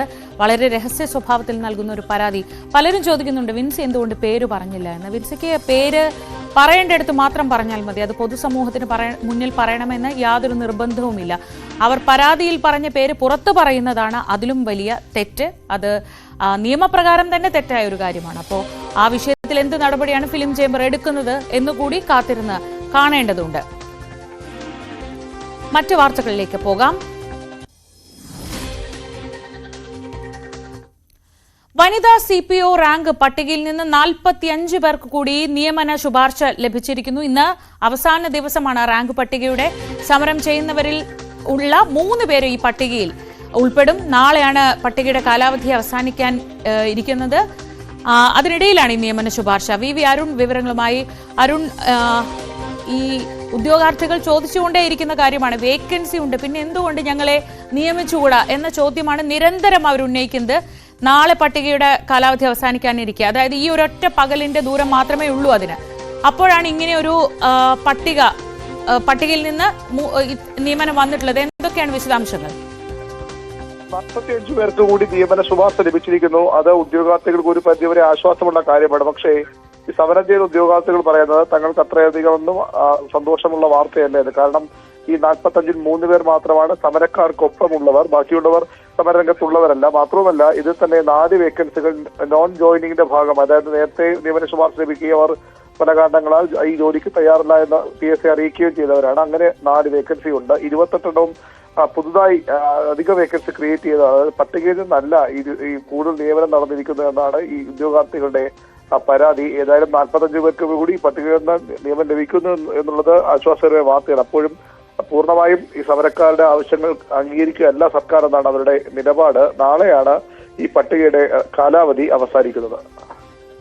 VV അരുണാണ് വിവരങ്ങൾ നൽകിയത്. 45 പേർക്ക് കൂടിയാണ് ഇപ്പോൾ നിയമന ശുപാർശ ലഭിച്ചിരിക്കുന്നത്. അതിൽ 3 പേരാണ് ഈ സമരം ചെയ്യുന്ന ഉദ്യോഗാർത്ഥികളിൽപ്പെട്ടവരുള്ളത്. നാഷണൽ ഹെറാൾഡ് കേസിൽ തുടർ നീക്കങ്ങൾ ചർച്ച ചെയ്യാൻ കോൺഗ്രസ് യോഗം നാളെ ചേരും. കേസ് പരിഗണിക്കുന്ന 25-ന് ED ഓഫീസുകൾ ഉപരോധിക്കാനാണ് നീക്കം. അതിനിടെ നിയമവിദഗ്ധരുമായി രാഹുൽ ഗാന്ധി ചർച്ച നടത്തി. MG മിഥുൻ വിവരങ്ങളുമായി. മിഥുൻ, ഈ ഇപ്പോഴത്തെ സംഭവ വികാസങ്ങൾ എങ്ങനെ പ്രതിരോധിക്കാനാണ് കോൺഗ്രസ് ആലോചിക്കുന്നത്? ഈ തുടർ നീക്കങ്ങൾ എന്തൊക്കെയാകും? ശ്രീജ, നാളെ ജനറൽ സെക്രട്ടറിമാരുടെയും ഒപ്പം തന്നെ ഇൻചാർജുമാരുടെയും യോഗമാണ് മല്ലികാർജ്ജുൻ ഖാർഗെ വിളിച്ചു ചേർത്തിരിക്കുന്നത്. ഡൽഹിയിലാണ് യോഗം ചേരുന്നത്. ഇതിൽ പ്രധാനമായും രാജ്യവ്യാപകമായി ഈ നാഷണൽ ഹെറാൾഡ് വിഷയവുമായി ബന്ധപ്പെട്ട് രാഹുൽ ഗാന്ധിയും സോണിയാഗാന്ധിയും പ്രതിഷേധവുമായി ബന്ധപ്പെട്ടുള്ള വിഷയം ആളിക്കത്തിക്കാനുള്ള ഒരു നീക്കത്തിലേക്കാണ് ഇപ്പോൾ കോൺഗ്രസ് നീങ്ങുന്നത്. അതായത് ഈ കേസ് പരിഗണിക്കുന്നത്, അതായത് കുറ്റപത്രം സമർപ്പിച്ചതിന് ശേഷം അത് അംഗീകരിക്കുന്നതിന് വേണ്ടി 25 മുതൽ ഡൽഹിയിലെ റോസവന്യൂ കോടതി വാദം കേൾക്കുകയും ചെയ്യും. ഈ വാദം കേൾക്കുന്ന അന്ന് തന്നെ ED ആസ്ഥാനത്തെ ഒപ്പം തന്നെ മറ്റ് സംസ്ഥാനങ്ങളിലുള്ള ED ഓഫീസുകളിലുമൊക്കെ വലിയ രീതിയിലുള്ള പ്രക്ഷോഭം സംഘടിപ്പിക്കാനുള്ള ഒരു നീക്കമാണ് ഇപ്പോൾ കോൺഗ്രസ് നടത്തുന്നതെന്നാണ് നമുക്ക് മനസ്സിലാക്കാൻ സാധിക്കുന്നത്. അതിനുവേണ്ടിയുള്ള നിർദ്ദേശം നൽകുന്നതിന് വേണ്ടിയും ഒപ്പം തന്നെ അതിനുശേഷം എന്തൊക്കെ നടപടികൾ സ്വീകരിക്കണം എന്നുള്ള കാര്യങ്ങൾ കൂടി ചർച്ച ചെയ്യേണ്ടതായിട്ടുണ്ട്. അതിനുവേണ്ടിയാണ് ഇൻചാർജുമാരുടെയും ഒപ്പം തന്നെ ജനറൽ സെക്രട്ടറിമാരുടെയും യോഗം വിളിച്ചു ചേർത്തിരിക്കുന്നത്. കൂടാതെ തന്നെ സ്വാഭാവികമായും കോടതിയിലേക്ക് കടന്നു വന്നിട്ടുള്ള കേസാണ്. അതിൽ 1-ാം പ്രതി സോണിയാഗാന്ധിയും 2-ാം പ്രതി രാഹുൽ ഗാന്ധിയുമാണ്. അതുകൊണ്ട് തന്നെ നിയമവിദഗ്ധരുമായി ഇന്ന് രാഹുൽ ഗാന്ധി അല്പസമയത്തിന് മുമ്പ് കൂടിക്കാഴ്ച നടത്തിയിരുന്നു. അതിനുശേഷമാണ് അദ്ദേഹം അമേരിക്കയിലേക്ക് പുറപ്പെട്ടിട്ടുണ്ട്. ബോസ്റ്റണിൽ 21, 22 തീയതികളിൽ ചില സ്വകാര്യ പരിപാടികളിൽ അദ്ദേഹം പങ്കെടുക്കുന്നുണ്ട്. 22-ന് രാത്രിയോടുകൂടി അദ്ദേഹം ഇന്ത്യയിലേക്ക് തിരികെ എത്തുമെന്നാണ് മനസ്സിലാക്കാൻ സാധിക്കുന്നത്. അതിനുശേഷം നിയമവിദഗ്ധരുമായി വീണ്ടും കൂടിയാലോചനകൾ നടത്തി 25-ന് ശേഷം ഈ വാദം നടക്കുന്ന സമയങ്ങളിൽ അല്ലെങ്കിൽ ആ വേളയിൽ സ്വാഭാവികമായും രാഹുൽ ഗാന്ധിയും സോണിയാഗാന്ധിയും കോടതിയിൽ ഹാജരാകേണ്ടി വരുന്ന ഒരു സ്ഥിതിവിശേഷം ഉണ്ടാകും. അത് അത്തരത്തിലുള്ളൊരു മുന്നറിയിപ്പ് നിയമവിദഗ്ധർ തന്നെ മുന്നോട്ട് വെക്കുകയും ചെയ്യുന്നുണ്ട്. ആ ഒരു സാഹചര്യം ഒഴിവാക്കാനാകുമോ? അതല്ല എങ്കിൽ അല്ലെങ്കിൽ ഹാജരാകേണ്ടി വന്നാൽ ഹാജരാകാൻ തയ്യാറാണ് എന്നുകൂടി രാഹുൽ ഗാന്ധി അറിയിച്ചിട്ടുണ്ട് എന്നാണ് നമുക്ക് മനസ്സിലാക്കാൻ സാധിക്കുന്നത്. അങ്ങനെയെങ്കിൽ അതിനെ പ്രതിരോധിക്കാൻ നേരത്തെ അറിയാം 2016 ഈ കേസുമായി ബന്ധപ്പെട്ടുള്ള ജാമ്യം ആദ്യം ലഭിക്കുന്നത്. അത് വലിയ രീതിയിൽ ഡൽഹിയിലെ റോസൌരി കോടതിയിൽ ജാഥ പോലെ വന്ന് അന്ന് മുൻ പ്രധാനമന്ത്രി മൻമോഹൻ സിംഗ് അടക്കമുള്ള നേതാക്കൾ ആ ഒരു ജാഥയിൽ പങ്കെടുക്കുകയും അത്തരത്തിൽ വലിയ രീതിയിൽ മാർച്ച് നടത്തിക്കൊണ്ടായിരുന്നു അന്ന് കോടതിയിൽ ജാമ്യം നേടുന്നതിന് വേണ്ടി ഈ നേതാക്കൾ എത്തുകയും ചെയ്തത്. ആ രീതിയിൽ ഒരു വലിയ ശക്തി പ്രകടനം എന്ന രീതിയിലേക്ക് മാറ്റാനുള്ള ഒരു നീക്കം നാളത്തെ യോഗത്തിൽ കൈക്കൊള്ളുമെന്നാണ് നമുക്ക് മനസ്സിലാക്കാൻ സാധിക്കുന്നത്. മറ്റൊരു പ്രധാനപ്പെട്ട വിഷയം ഈ റോബർട്ട് വദ്രയുമായി ബന്ധപ്പെട്ടുള്ള ഹരിയാനയിലെ ഭൂമി ഇടപാടുമായി ബന്ധപ്പെട്ടുള്ള കേസാണ്. അത് കൂടുതൽ കോൺഗ്രസ് നേതാക്കളിലേക്ക് കൂടി വരുന്നുണ്ട്. കാരണം അന്ന് ഈ കേസ് രജിസ്റ്റർ ചെയ്ത സമയത്ത് ഹരിയാന സർക്കാർ ഭരിച്ചിരുന്നത് കോൺഗ്രസ് ആയിരുന്നു. അതുകൊണ്ട് തന്നെ കോൺഗ്രസിലെ ഭൂപേന്ദ്ര ഹൂഡ അടക്കമുള്ള പ്രധാനപ്പെട്ട നേതാക്കളിലേക്ക് കൂടി ഈ ഒരു കേസ് DLF ഭൂമി ഇടപാടുമായി ബന്ധപ്പെട്ടുള്ള കേസ് വഴിമാറുന്നുണ്ട്. ആ നീക്കത്തെ ചെറുക്കുന്നതിന് വേണ്ടിയുള്ള പ്രതിരോധ മാർഗങ്ങളും നാളത്തെ യോഗത്തിൽ ചർച്ച ചെയ്യുമെന്നാണ് നമുക്ക് മനസ്സിലാക്കുന്നത്. എന്തായാലും 25-ന് ഈ കേസ് കോടതിയിൽ വാദം കേൾക്കാൻ വരുമ്പോൾ അന്ന് ED ആസ്ഥാനങ്ങൾക്ക് മുമ്പിൽ വലിയ പ്രക്ഷോഭം സംഘടിപ്പിക്കാനാണ് കോൺഗ്രസ് ഇപ്പോൾ തീരുമാനിച്ചിട്ടുള്ളത്. ശരി, മിഥുനാണ് വിവരങ്ങൾ നൽകിയത്. News desk. മറ്റു വാർത്തകളിലേക്ക് മടങ്ങിയെത്താം ഇടവേളയ്ക്ക് ശേഷം. അപ്പോൾ ഏകദേശം 12 മണിയായിരുന്നു. അതുമുതൽ 3 മണിവരെ ദേശമാകമാനം അന്ധകാരത്തിലാണ്ടു. സൂര്യന്റെ പ്രകാശം നിലച്ചു. ദേവാലയത്തിലെ തിരശീല നെടുക കീറിപ്പോയി. പിതാവേ, തൃക്കരങ്ങളിൽ എൻ്റെ ആത്മാവിനെ ഞാൻ സമർപ്പിക്കും എന്ന് ഉച്ചശബ്ദത്തിൽ പറഞ്ഞുകൊണ്ട് യേശു പ്രാണൻ വെടിഞ്ഞു. ഈ സംഭവം കണ്ടുനിന്ന ശതാധിപൻ അതിൽ ദൈവത്തിന്റെ മഹത്വം ദർശിച്ചു. നിശ്ചയമായും ഈ മനുഷ്യൻ നീതിമാനായി.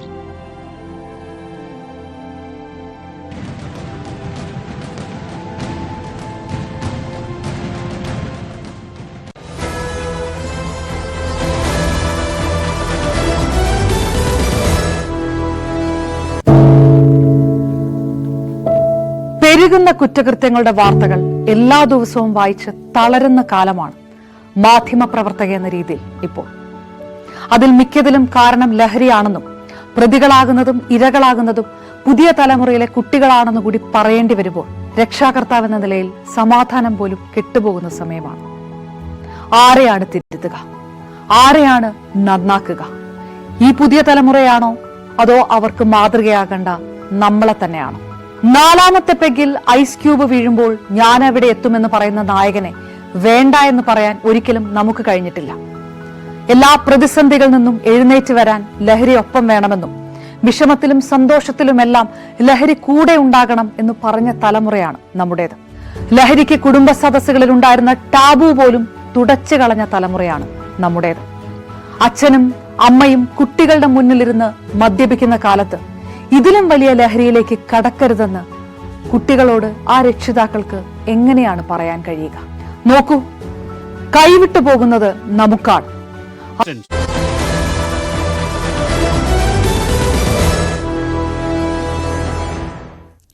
ലോകമെമ്പാടുമുള്ള ക്രൈസ്തവർ ഇന്ന് പീഡാനുഭവ സ്മരണയിൽ ദുഃഖവെള്ളി ആചരിക്കുകയാണ്. ലഹരി മാഫിയ സംഘത്തിന് മുന്നിൽ പകച്ചുപോയ സമൂഹത്തിന് ശക്തി പകരാൻ കുരിശിന് കഴിയട്ടെ എന്ന് ബസേലിയോസ് മാർ ക്ലിമീസ് കാതോലിക്ക ബാവ. മതചിഹ്നമായല്ല കുരിശിനെ കാണുന്നത്, രക്ഷയുടെ അടയാളമായാണ്. കുരിശിനെ മാനിക്കുന്നവർ ജാഗ്രത പുലർത്തണമെന്നും ക്ലിമീസ് ബാവ ദുഃഖവെള്ളി സന്ദേശത്തിൽ പറഞ്ഞു. തുടച്ചു നീക്കുവാൻ കച്ചകെട്ടി ഇറങ്ങിയിരിക്കുന്ന ലഹരി മാഫിയ സംഘങ്ങൾക്ക് മുൻപിൽ പതറി നിൽക്കുന്ന ഒരു വലിയ സമൂഹത്തിന് രക്ഷയുടെ അടയാളമായ കുരിശ് പ്രത്യാശ നൽകട്ടെ. ബുദ്ധി നശിച്ചുപോയ, ആലോചനാശക്തി പാടെ ഇല്ലാതായി പോകുന്ന, ഒന്നിനോടും പ്രതികരിക്കുവാൻ ശേഷിയില്ലാത്ത ഒരു തലമുറയെ അവശേഷിപ്പിക്കുന്നതിന് ഗൂഢസംഘങ്ങൾ ലഹരിയുമായി നമ്മുടെ വീടിന്റെ മുൻപിലും കലാലയങ്ങളുടെ മുൻപിലും പൊതുസ്ഥലത്തും അഴിഞ്ഞാടുമ്പോൾ ക്രൂശ് ക്രൂശ് ഉയർത്തി നമുക്ക് പറയാം, ഞങ്ങൾക്ക് വേണ്ടി ക്രൂശിക്കപ്പെട്ടവനെ ഞങ്ങളെ അനുഗ്രഹിക്കണമേ. നാം ഇന്ന് കുരിശിന്റെ വഴി നടത്തുമ്പോ ഈ പൊതുസമൂഹത്തിന്റെ ഈ വേദന നമ്മുടെ കുരിശിനോട് ചേർത്ത് വയ്ക്കാം. ഒരു സംവിധാനം മുഴുവൻ ഭയപ്പെട്ട് നിൽക്കുന്നു എന്നതിനപ്പുറത്ത് പ്രത്യാശയിൽ മുൻപോട്ട് പോകുന്നതിന് രക്ഷയുടെ അടയാളമായ ഈ കുരിശ് നമുക്ക് ശക്തി നൽകട്ടെ. എല്ലാവരെയും ക്രൂശിതൻ ചേർത്ത് പിടിക്കട്ടെ എന്ന് പ്രാർത്ഥിക്കുന്നു. യേശുക്രിസ്തുവിന്റെ പീഡാനുഭവത്തിന്റെയും കുരിശുമരണത്തിന്റെയും സ്മരണയിൽ ഇന്ന് ദുഃഖവെള്ളി ആചരണം നടക്കുകയാണ്. വിവിധ ദേവാലയങ്ങളിൽ പ്രത്യേക പ്രാർത്ഥനാ ചടങ്ങുകൾ പുരോഗമിക്കുന്നു. യേശുവിന്റെ പീഡാനുഭവങ്ങളുടെ ഓർമ്മ പുതുക്കാൻ കുരിശിന്റെ വഴിയിലും വിശ്വാസികൾ നിരവധി പേരാണ് പങ്കെടുക്കുന്നത്. തിരുവനന്തപുരത്ത് പാളയം സെന്റ് ജോസഫ് കത്തീഡ്രൽ പള്ളി അങ്കണത്തിൽ നിന്ന് കുരിശിന്റെ വഴി ആരംഭിച്ചു. കർദിനാൾ മാർ ബസേലിയോസ് ക്ലീമീസ് കാതോലിക്ക ബാവയാണ് സന്ദേശം നൽകിയത്. സമാപന സന്ദേശം ആർച്ച് ബിഷപ്പ് തോമസ് നെറ്റോ നൽകും. കൊല്ലം അഞ്ചൽ മണലിൽ മലങ്കര കത്തോലിക്ക പള്ളിയിൽ ദുഃഖവെള്ളി ശുശ്രൂഷകൾക്ക് കർദിനാൾ മാർ ബസേലിയോസ് ക്ലീമീസ് കാതോലിക്ക ബാവ നേതൃത്വം നൽകി. കോഴിക്കോട് ദേവമാതാ പള്ളിയിൽ നിന്ന് ആരംഭിച്ച കുരിശിന്റെ വഴി ഇപ്പോൾ പുരോഗമിക്കുകയാണ്. തത്സമയ ദൃശ്യങ്ങളാണ് കാണുന്നത്.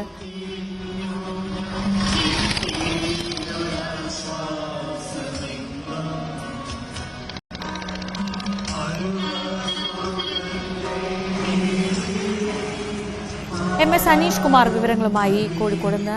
അനീഷ്, എത്രത്തോളം വിശ്വാസികളുടെ പങ്കാളിത്തമുണ്ട്, എന്തൊക്കെയാണ് അവിടെ നിന്നുള്ള വിവരങ്ങൾ?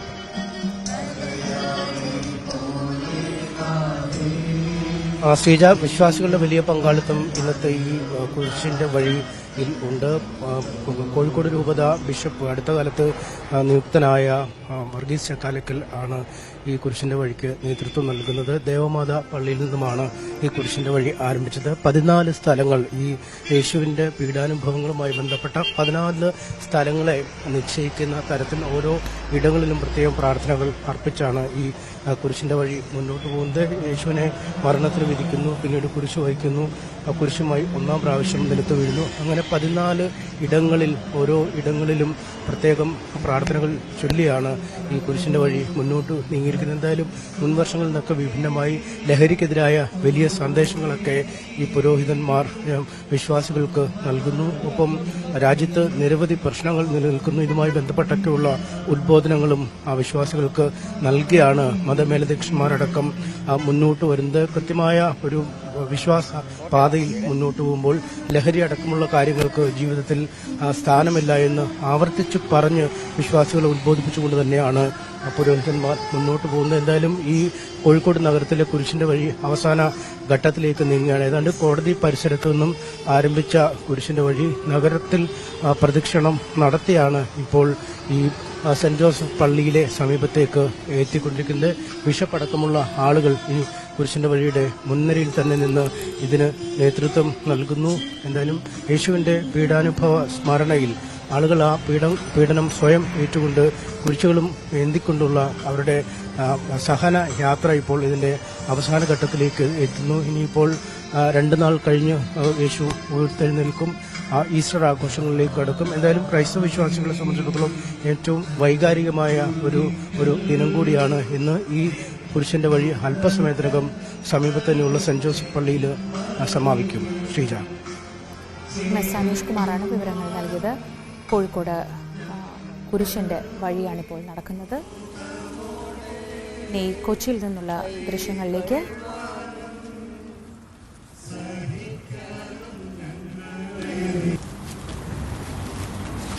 ഡാനി ഇപ്പോൾ വിവരങ്ങളുമായി ചേരുന്നു കൊച്ചിയിൽ നിന്ന്.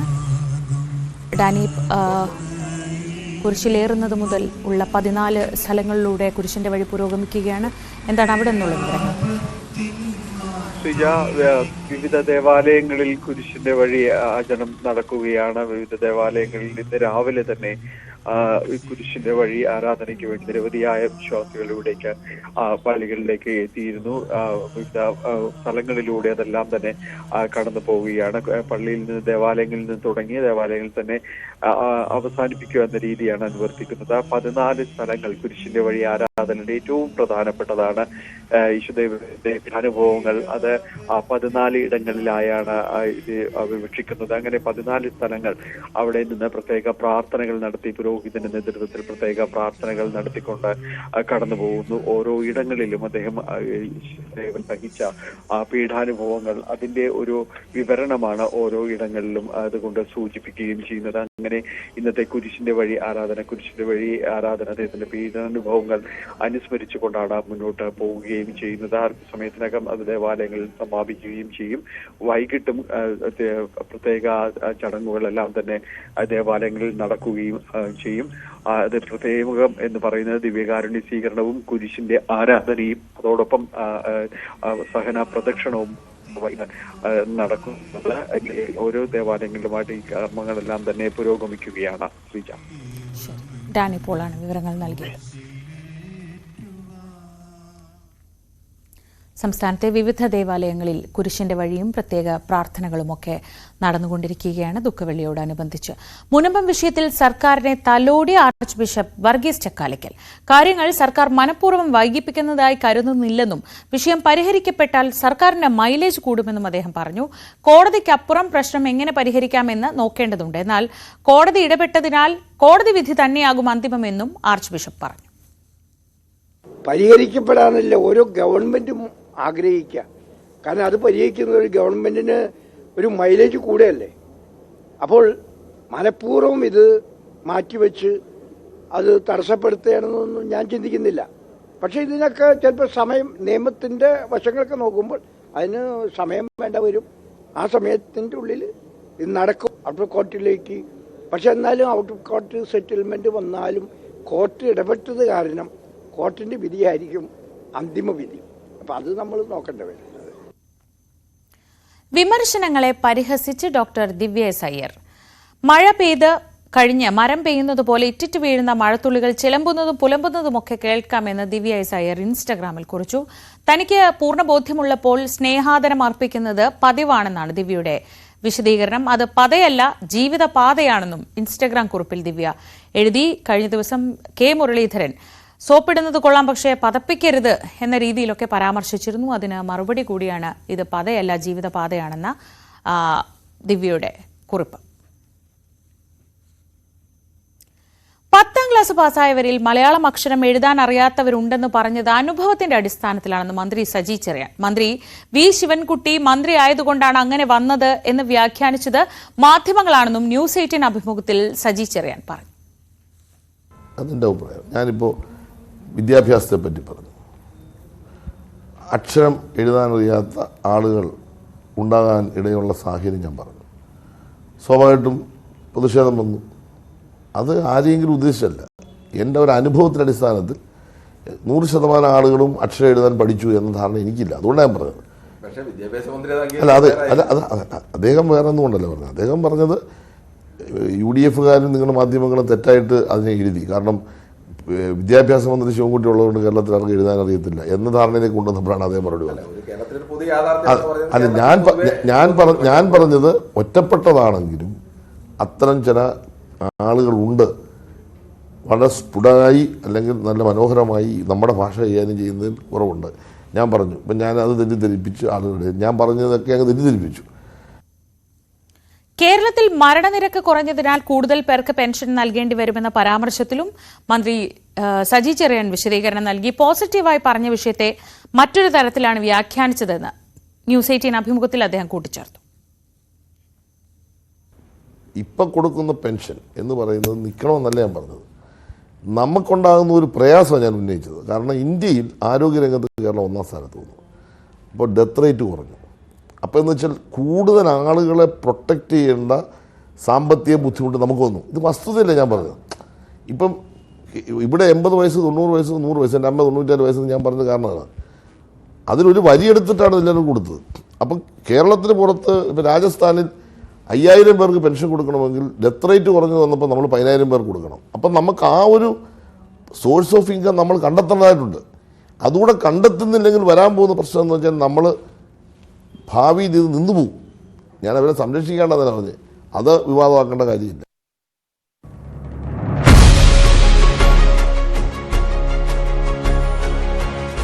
വെള്ളാപ്പള്ളി സാർ എടുത്തിട്ടുള്ള നിലപാടുകളിൽ ഇടതുപക്ഷത്തിന് വിരുദ്ധമായ നിലപാടുകൾ വളരെ കുറവാണ്. അദ്ദേഹം ഒരു ഇടതുപക്ഷ വിരുദ്ധനാണെന്നുള്ള ധാരണ എനിക്കില്ല. ഒരാൾ ഇത്രയും വീണു പോകുമ്പോൾ അതിൽ പെട്ടെന്ന് തന്നെ സഹായം വേണം എന്നുള്ളത് ഭയങ്കര സങ്കടമായിരുന്നു എനിക്ക്. അവർ വീണപ്പോൾ എന്താണ് അവർ പറഞ്ഞതെന്ന് എനിക്ക് ഞാൻ ഇപ്പോഴും അത്ഭുതത്തോട് തോന്നുന്നു. എനിക്കതാണ് ഭയങ്കര സങ്കടമായിപ്പോൾ. എൻ്റെ ഒരു വ്യക്തിപര പോളിസിയാണ് വിശ്വസിക്കുന്നതിന് എൻ്റെ അറിയത്തില്ല. ജി സുധാകരൻ എന്നെയും ഞാൻ ജി സുധാകരനെ ഒരുപാട് വിശ്വസിക്കുന്നു.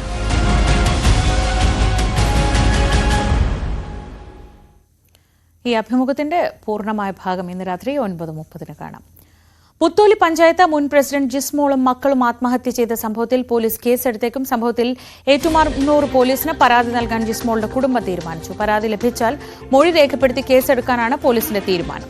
അതിനിടെ ജിസ്മോളുടെയും മക്കളുടെയും സംസ്കാരം നാളെ നടക്കും. ശ്രീജിത്ത് വിവരങ്ങളുമായി. ശ്രീജിത്ത്, രാവിലെ നമ്മൾ സംസാരിക്കുമ്പോൾ പരാതിയുടെ കാര്യത്തിൽ ഒരു പരാതി കൊടുത്തേക്കുമെന്നായിരുന്നു. ഇപ്പോൾ വീട്ടുകാർ ഈ പരാതിയുമായി മുന്നോട്ട് പോകാൻ തന്നെ തീരുമാനിച്ചിരിക്കുകയാണല്ലോ. എന്തൊക്കെയാണ് വിശദാംശങ്ങൾ? ശ്രീജ, രാവിലെ 10 മണിയോടുകൂടി ജിസ്മോളുടെ പിതാവ് തോമസും ഒപ്പം തന്നെ സഹോദരനും ഒക്കെ നേരിട്ടെത്തി പരാതി നൽകും. അതിനുശേഷം ഒരുപക്ഷെ പോലീസ് ഇപ്പോൾ തന്നെ മൊഴിയെടുക്കാനാണ് സാധ്യത. അങ്ങനെ വന്നാൽ ഒരുപക്ഷെ ഇന്ന് തന്നെ ഭർത്താവ് ജിമ്മി ഉൾപ്പെടെയുള്ളവർക്കെതിരെ കേസ് രജിസ്റ്റർ ചെയ്യും. ഇന്നലെ മാധ്യമങ്ങൾക്ക് മുന്നിൽ തന്നെ ഈ ജിസ്മോളുടെ കുടുംബം വ്യക്തമാക്കിയത് ഈ ഭർത്താവ് ജിമ്മി ഒപ്പം തന്നെ മാതാവ് ഭർത്താവിന്റെ മൂത്ത സഹോദരി ഇവർക്കെതിരെയായിരുന്നു ഗുരുതരമായ ആരോപണങ്ങൾ ഉന്നയിച്ചിരുന്നത്. സ്വാഭാവികമായും ഈ 3 പേർക്കെതിരെ മൊഴി നൽകുന്ന സാഹചര്യത്തിൽ പോലീസ് ഇവരുടെ മൊഴി കൂടി പരിശോധിച്ച ശേഷം കേസ് രജിസ്റ്റർ ചെയ്യും എന്നാണ് മനസ്സിലാക്കാൻ സാധിക്കുന്നത്. എന്തായാലും വൈകാതെ ഇവരെത്തിച്ചേരും. രാവിലെ നാളെ ഏതാണ്ട് ഉച്ച കഴിഞ്ഞ് 3 മണിക്ക് സംസ്കാര ചടങ്ങുകൾ നടത്താൻ തീരുമാനിച്ചിട്ടുണ്ട്. ജിസ്മോളുടെ മാതൃ ഇടവകയിൽ ആണ് സംസ്കാര ചടങ്ങുകൾ. അതായത് കരൂരിലാണ് ഉള്ളത്, ചെറുകര പള്ളിയിലാണ് സംസ്കാര ചടങ്ങുകൾ ഉള്ളത്. ഈ ജിമ്മിയുടെ വീട്ടിൽ മൃതദേഹം പൊതുദർശനത്തിന് വെക്കണമെന്ന ആവശ്യം അവർ ഇപ്പോഴും ഉന്നയിക്കുന്നുണ്ട്. പക്ഷെ അക്കാര്യം അംഗീകരിക്കാനാവില്ല എന്നതാണ്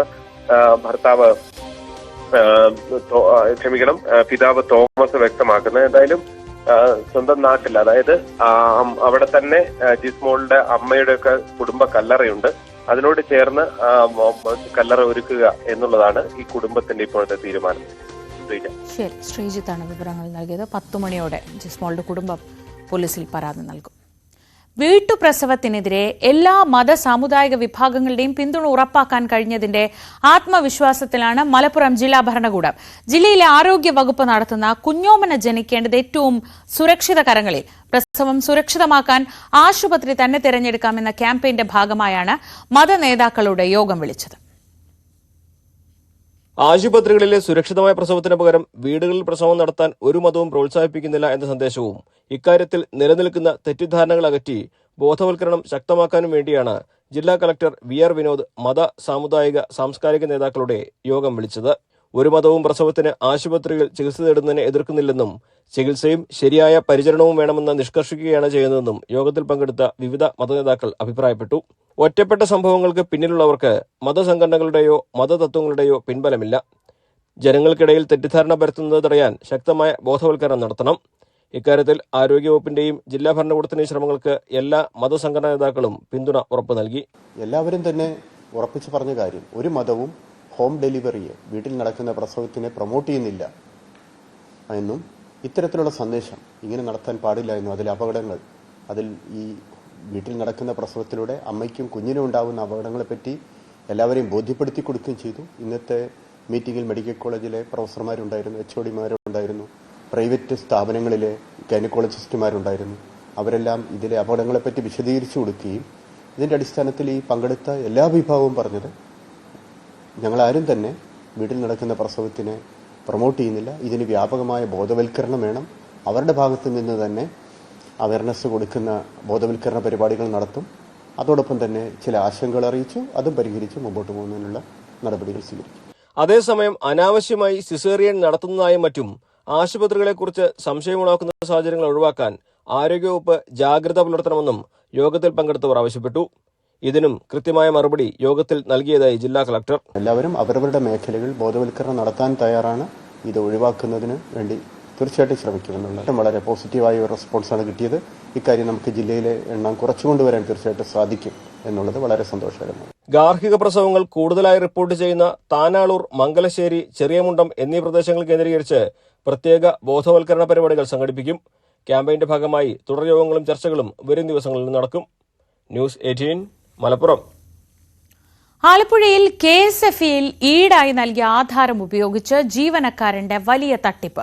KSFE ഇരുമ്പുപാലം സെക്കൻഡ് ബ്രാഞ്ചിൽ ഈടായി നൽകിയ കലവൂർ ആപ്പൂർ സ്വദേശി സുമയുടെ ആധാരം ഉപയോഗിച്ചാണ് തട്ടിപ്പ് നടത്തിയത്. സ്പെഷ്യൽ ഗ്രേഡ് അസിസ്റ്റന്റായ രാജീവ് സ്വന്തം ചിട്ടിക്ക് ജാമ്യമായി ഈ ആധാരം വെച്ച് 30 ലക്ഷം രൂപയുടെ ബാധ്യതയാണ് ഉണ്ടാക്കിയത്. പണം തിരിച്ചടയ്ക്കാതായതോടെ റവന്യൂ റിക്കവറി നോട്ടീസ് സുമയ്ക്ക് ലഭിക്കുകയായിരുന്നു.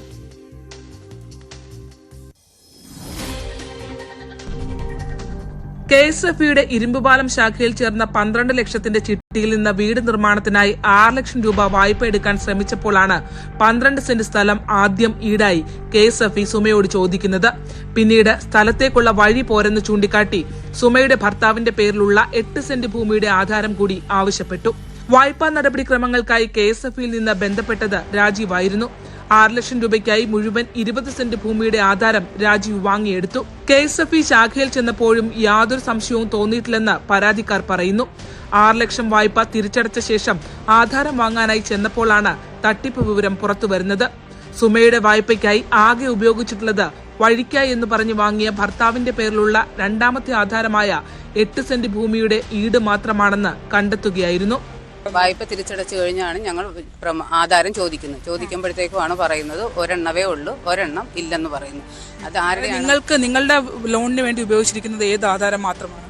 ഞങ്ങളുടെ ലോണിന് ഭർത്താവിന്റെ ആധാരമാണ് ലോണിന് വേണ്ടിയിട്ട് ഉപയോഗിച്ചിരിക്കുന്നത്. അതായത് വഴിക്കെന്ന് പറഞ്ഞ കുറവ് ഭൂമിയുള്ള ആധാരമാണ്, കൊടുത്ത ആധാരമാണ് ഞങ്ങളുടെ ആവശ്യത്തിനായി ഉപയോഗിച്ചിരിക്കുന്നത്. പിന്നീട് സുമയ്ക്ക് KSFEയിൽ നിന്ന് ലഭിച്ചത് തന്റെ 12 സെന്റ് പുരയിടം ജപ്തി ചെയ്യുന്നുവെന്ന് ചൂണ്ടിക്കാട്ടിയുള്ള റവന്യൂ റിക്കവറി നോട്ടീസുകളായിരുന്നു.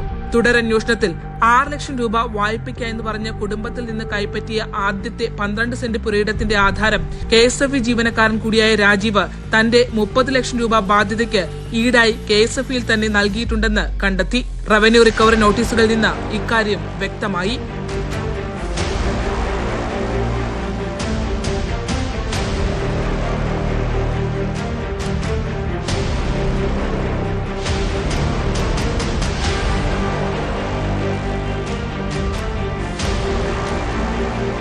തങ്ങൾ ജാമ്യം നിൽക്കാതെ എങ്ങനെയാണ് ആധാരം മറ്റൊരാളുടെ ഈടായി KSFEക്ക് വാങ്ങാൻ കഴിഞ്ഞുവെന്ന ചോദ്യത്തിന് ഇരുമ്പുപാലം ബ്രാഞ്ചിന് കൃത്യമായ മറുപടി നൽകാൻ കഴിഞ്ഞിട്ടില്ലെന്ന് കുടുംബം പറയുന്നു.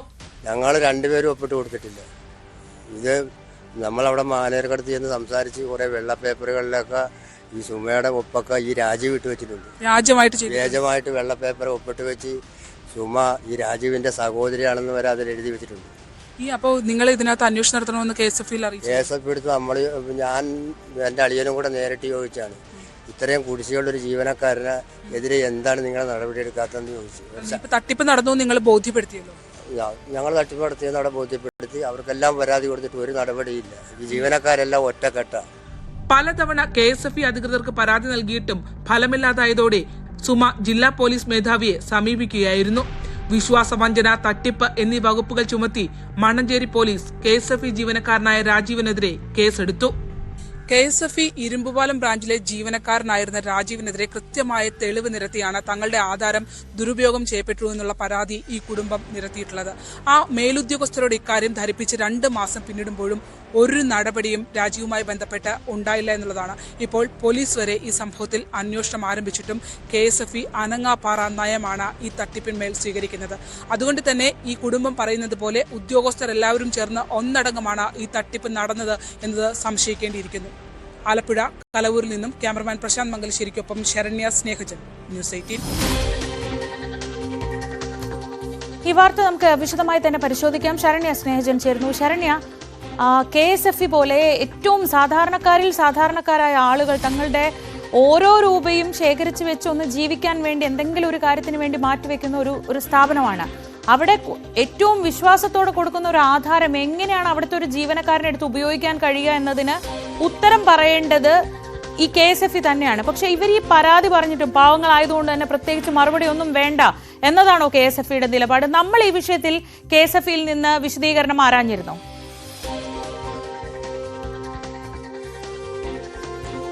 ശ്രീജ, ഇതിനകത്ത് ഏറ്റവും പ്രധാനപ്പെട്ട കാര്യം എന്ന് പറയുന്നത് അവിടുത്തെ ഉദ്യോഗസ്ഥർ തന്നെ ഉദ്യോഗസ്ഥർ കൂടി അറിവോടെയാണ് ഈ കാര്യങ്ങൾ നടക്കുന്നത് എന്നുള്ളതാണ് നമുക്ക് അന്വേഷണത്തിൽ നിന്ന് വ്യക്തമായത്. അതായത് ഈ വ്യക്തികൾ രണ്ടുപേരും അവരുടെ ആധാരം നേരത്തെ പറഞ്ഞതുപോലെ, ശ്രീജ പറഞ്ഞതുപോലെ തന്നെ അവര് ഒരു സ്വകാര്യ ബാങ്കിലോ മറ്റു സംവിധാനത്തിനെയോ അല്ല ഒരു വായ്പയ്ക്കായി ആശ്രയിച്ചത്.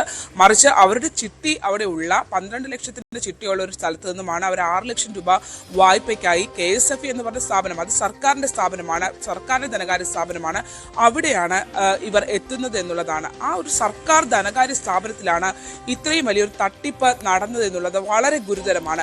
പാവപ്പെട്ട ആളുകൾ ആശ്രയിക്കുന്ന, വിശ്വസിക്കുന്ന അവരുടെ സമ്പാദ്യത്തിന്റെ ഒരു ഭാഗം നൽകി അത് സംരക്ഷിക്കപ്പെടുമെന്ന് കരുതി ഇൻവെസ്റ്റ് ചെയ്യുന്ന ഒരു ഇടമാണ് KSFE. അവിടെ നിന്നാണ് ഇങ്ങനെ ഒരു ചതി നടക്കുകയും പോലീസ് FIR ഇട്ട് സ്പെഷ്യൽ ഗ്രേഡ് അസിസ്റ്റന്റായ രാജീവിനെതിരെ അന്വേഷണം ആരംഭിക്കുകയും ചെയ്തിട്ടും ആ വ്യക്തിക്കെതിരെ ഒരു നടപടിയും സ്വീകരിക്കാൻ KSFE തയ്യാറായിട്ടില്ല. ഇതിൽ ചില കാര്യങ്ങൾ കൃത്യമായി പരിശോധിക്കേണ്ടതുണ്ട്. അതായത് ഈ കുടുംബം അവർക്ക് 6 ലക്ഷം രൂപ വായ്പയ്ക്കായി അവർ കൊടുത്തത് 20 സെന്റ് ഭൂമിയുടെ ആധാരമാണ് എന്നുള്ളതാണ്. ഇത് വാങ്ങുന്ന ഘട്ടത്തിലൊക്കെയും ഇവർ KSFEയിൽ പോയിരുന്നു. ലോണുമായി ബന്ധപ്പെട്ടിട്ടുള്ള പേപ്പറുകളൊക്കെ സൈൻ ചെയ്ത് കൊടുത്തിരുന്നു. ആ സൈൻ ചെയ്ത് കൊടുക്കുന്ന ഘട്ടത്തിലും ഇവരെ ധരിപ്പിച്ചിരിക്കുന്നത് നിങ്ങളുടെ 20 സെന്റ് ഭൂമിയുടെ ആധാരവും ഉപയോഗിക്കുന്നു എന്നുള്ളത് തന്നെയായിരുന്നു. പക്ഷേ അതിനുശേഷം ഈ 20 സെന്റ് ഭൂമിയിൽ 2 ആധാരങ്ങളാണ്, 8ഉം 12 സെന്റുമായാണ് 2 ആധാരങ്ങളാണുള്ളത്. ഈ 2 ആധാരങ്ങളിൽ ഒരെണ്ണം മാത്രമാണ് ഇവരുടെ വായ്പയ്ക്ക് വേണ്ടി ഉപയോഗിക്കപ്പെട്ടിട്ടുള്ളത് എന്നുള്ളതാണ്. അത് ഇവർ വർഷങ്ങളായി അറിയുന്നില്ല എന്നുള്ളതാണ്. ഈ ലോൺ അടച്ചു തീർന്ന് ഇവര് അത് ഈ ആധാരം ഏതെങ്കിലും ഒരെണ്ണം തിരികെ വാങ്ങുന്നതിന് വേണ്ടിയുള്ള ഇവരുടെ പേഴ്സണൽ ലോൺ ഉൾപ്പെടെ മുഴുവൻ ഇവർ അടച്ചിരുന്നു. ഏതെങ്കിലും ഒരു ആധാരം തിരികെ വാങ്ങുന്നതിന് വേണ്ടി അവർ അപേക്ഷയ്ക്ക് വേണ്ടി ആ KSFEയുടെ ഇരുമ്പുപാലം ബ്രാഞ്ചിലെത്തി ഏതിനാണ് അപേക്ഷ വെക്കേണ്ടതെന്ന് ചോദിക്കുമ്പോഴാണ് അവിടെയുള്ള ഉദ്യോഗസ്ഥർ പറയുന്നത്. അപ്പോൾ അത് ഈ ഒരു ലോൺ നടക്കുന്ന സമയത്ത് രാജീവ് ഈ ഇരുമ്പുപാലം ബ്രാഞ്ചിലാണ്, പിന്നീട് അവിടുത്തെ മെയിൻ ബ്രാഞ്ചിലേക്ക് ഇയാൾ ട്രാൻസ്ഫർ ആയി പോവുകയും ചെയ്തിട്ടുണ്ട്. അപ്പോൾ ഇപ്പോൾ ഉള്ള ഉദ്യോഗസ്ഥർ പറഞ്ഞു, നിങ്ങളുടെ ഒരു ആധാരം മാത്രമേ ഇവിടെയുള്ളൂ, ഇവിടെ 2 ആധാരം ഇല്ല, ഒരെണ്ണത്തിന് വേണ്ടിയുള്ള ആപ്ലിക്കേഷൻ വെച്ചാൽ മതി എന്ന് പറയുമ്പോഴാണ് ഇവർ അന്വേഷണം നടത്തുന്നത്. അങ്ങനെ അന്വേഷണം നടത്തുമ്പോൾ ഇവർക്ക് മനസ്സിലാവുന്നു ഇവരുടെ ആധാരം, ഒരാധാരം അവിടെ കുറച്ച് ഭൂമിയുള്ള 8 സെന്റിന്റെ ആധാരം മാത്രമാണ് ഇവരുടെ വായ്പയ്ക്കായി ഉപയോഗിച്ചിട്ടുള്ളത്. മറ്റേ ആധാരം എവിടെ പോയി എന്ന് നടത്തിയ അന്വേഷണത്തിലാണ് ഇവർക്ക് റവന്യൂ റിക്കവറി നോട്ടീസ് വരുന്നത്. അതായത് ഈ രാജീവ് എന്ന സ്പെഷ്യൽ ഗ്രേഡ് അസിസ്റ്റന്റ് സ്വന്തം ആവശ്യത്തിന് വേണ്ടി സ്വന്തം ചിട്ടിയുടെ ഈട്, അയാളെ 50 ലക്ഷം രൂപയുടെ ചിട്ടി പിടിച്ചിട്ടുണ്ട്, അതിന്റെ ഈടായിട്ട് കൊടുത്തിരിക്കുന്നത് ഇവരുടെ 12 സെന്റ് ഭൂമിയുടെ ആധാരമാണ്. അതെങ്ങനെ കൊടുക്കാൻ പറ്റി? അത് ഉദ്യോഗസ്ഥർ ഈ 2 പേർ അവിടെ ചെന്ന് ഒപ്പിടാതെ എങ്ങനെയാണ് ഉദ്യോഗസ്ഥർ ആ ഈടായി ആ ഭൂമിയുടെ ആധാരം സ്വീകരിച്ചത് എന്നുള്ളതിന്റെ ചോദ്യം രാജീവ് മാത്രം പറയേണ്ടതല്ല, KSFEയിലെ മുഴുവൻ ജീവനക്കാരും സർക്കാരും പറയേണ്ടതാണ്. കാരണം ഈ പാവപ്പെട്ട 2 മനുഷ്യരും അവിടെ പോയി തങ്ങളുടെ ആധാരം രാജീവിന് ഈടായി നൽകാമെന്ന് പറഞ്ഞ് എവിടെയും ഒപ്പിട്ട് കൊടുത്തിട്ടില്ല. അങ്ങനെ പറയുന്നവരടുത്ത് ഇവർ തന്നെ പറയുന്നു ലോണിന്റെ സമയത്ത് ഉപയോഗിച്ച തങ്ങളുടെ ഒപ്പം വ്യാജമായി ഉപയോഗിക്കപ്പെട്ടിട്ടുണ്ടെന്ന് ഉൾപ്പെടെയുള്ള കാര്യങ്ങൾ പറയുമ്പോൾ അതിനകത്തൊരു സംവിധാനം മുഴുവൻ മറുപടി പറയേണ്ടതുണ്ട്. പിന്നീട് പോലീസ് അടക്കം FIR ഇട്ട് കേസെടുത്ത് പ്രാഥമികമായി ഇവർക്ക് ബോധ്യപ്പെട്ടൊരു കേസിനകത്ത് എന്തുകൊണ്ട് ഈ ഉദ്യോഗസ്ഥരെതിരെ നടപടി സ്വീകരിക്കുന്നില്ല എന്നുള്ളതാണ്. ഇയാളുമായി ബന്ധപ്പെട്ട് വരും ദിവസങ്ങളിലും ന്യൂസ് 18 മറ്റു കാര്യങ്ങൾ പുറത്തേക്ക് കൊണ്ടുവരും. അവിടെ KSFEയുടെ പല ശാഖകൾക്കും ഇതുമായി ബന്ധമുണ്ട് എന്നുള്ള കാര്യം നമുക്ക് മനസ്സിലാക്കാൻ കഴിയുന്നുണ്ട്. ഇവിടെ ഇരയാക്കപ്പെട്ടിരിക്കുന്ന എല്ലാം പാവപ്പെട്ട സാധാരണക്കാരായ മനുഷ്യരാണ്. ചായക്കട തൊഴിലാളിയും അങ്ങനെയുള്ള ഇപ്പോൾ നമ്മൾ കണ്ട മനുഷ്യൻ സിമന്റ് പണിക്ക് പോകുന്ന ഒരു മനുഷ്യനാണ്. അങ്ങനെയുള്ള പാവപ്പെട്ട മനുഷ്യരെയാണ് ഇവര് ഇരയാക്കിയിട്ടുള്ളത് എന്നുള്ളതാണ്.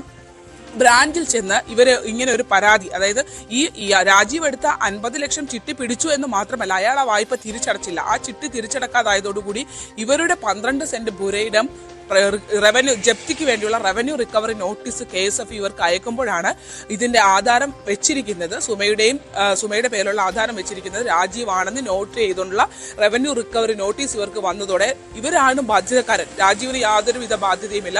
നടപടി വന്നാൽ ഇവരുടെ പുരയിടം പോകുന്ന രീതിയിലേക്ക് കാര്യങ്ങൾ എത്തി എന്നുള്ളതാണ്. മാത്രമല്ല അയൽവാസി കൂടിയാണ് രാജീവ്, തൊട്ടടുത്ത് താമസിക്കുന്ന ഒരാളാണ്. അയാളാണ് ഇങ്ങനെ ഒരു ഇൻഫ്ലുവൻസ് ചെലുത്തി ഇവരോട് കാര്യങ്ങൾ ധരിപ്പിച്ച് ഈ സാധനം വാങ്ങുന്നത് എന്നുള്ളതാണ്. അക്കാര്യങ്ങളടക്കം ഈ ചെറിയ സാങ്കേതിക പ്രശ്നമുണ്ട് ശരണ്യ. എന്തായാലും വളരെ ഗൗരവമുള്ളൊരു പരാതിയാണ്. ആ പരാതിയിലാണ് ഇപ്പോൾ മണ്ണഞ്ചേരി പോലീസ് FIR രജിസ്റ്റർ ചെയ്തിരിക്കുന്നത്. എങ്ങനെയാണ് KSFEയിൽ ചിട്ടിക്ക് ഈടായി നൽകിയ ലോണിന് ഈടായി നൽകിയ പുരയിടമെടുത്ത് മറ്റൊരാൾ ഉപയോഗിച്ചത്, ആ ഒരു ജീവനക്കാരൻ ഉപയോഗിച്ചത് എന്നതിന് KSFEയും ഒപ്പം സർക്കാരിന് കീഴിലുള്ള സ്ഥാപനം എന്ന നിലയിൽ സർക്കാരും ഉത്തരം പറഞ്ഞേ മതിയാകൂ. ഇസ്രയേലിന്റെ വെടിനിർത്തൽ വാഗ്ദാനം തള്ളി ഹമാസ്. 10 ബന്ദികളെ മോചിപ്പിച്ചാൽ 45 ദിവസത്തെ വെടിനിർത്തലാകാമെന്നായിരുന്നു ഇസ്രയേലിന്റെ വാഗ്ദാനം. എന്നാൽ ഇനി ഭാഗിക വെടിനിർത്തലിനില്ലെന്നാണ് ഹമാസിന്റെ നിലപാട്. MG മിഥുൻ വിവരങ്ങളുമായി. മിഥുൻ, വലിയ സാമ്പത്തിക പ്രതിസന്ധിയിലേക്ക് ഹമാസ് പോകുന്നു എന്നൊക്കെയുള്ള റിപ്പോർട്ടുകളുണ്ട്. പക്ഷെ അതിനിടയിലും ഇങ്ങനെ ഒരു വാഗ്ദാനം, വെടിനിർത്തലിന് വേണ്ടി ബന്ദികളെ മോചിപ്പിച്ചാൽ വെടിനിർത്താം എന്ന വാഗ്ദാനത്തിന് അവർ വഴങ്ങുന്നില്ല. എന്താണിപ്പോൾ ഹമാസ് എടുക്കുന്ന നിലപാട്?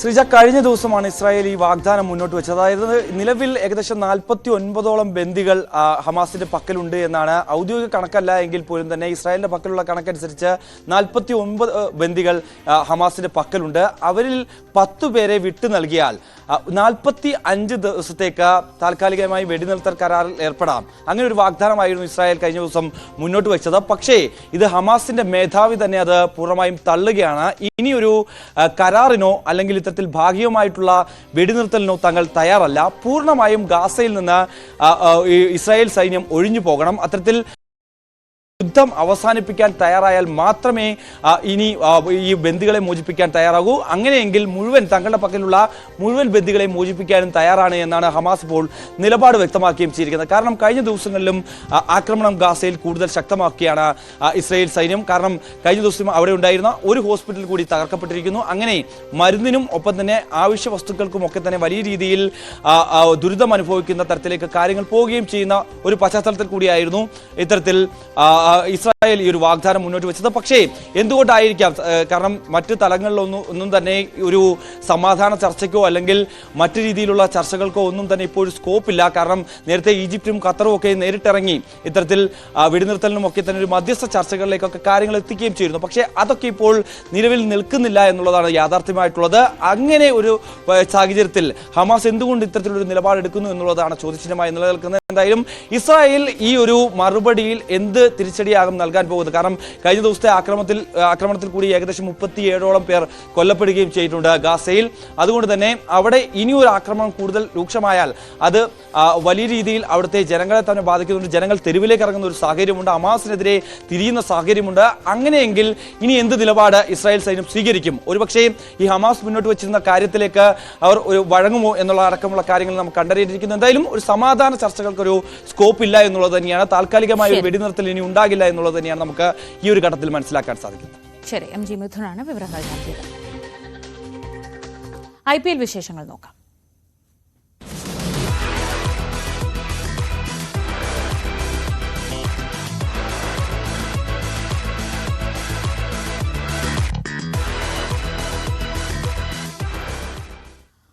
IPL 18-ാം സീസണിൽ സൺറൈസേഴ്സ് ഹൈദരാബാദിന് 5ാം തോൽവി. 4 വിക്കറ്റിനാണ് മുംബൈ ഇന്ത്യൻസിന്റെ ജയം.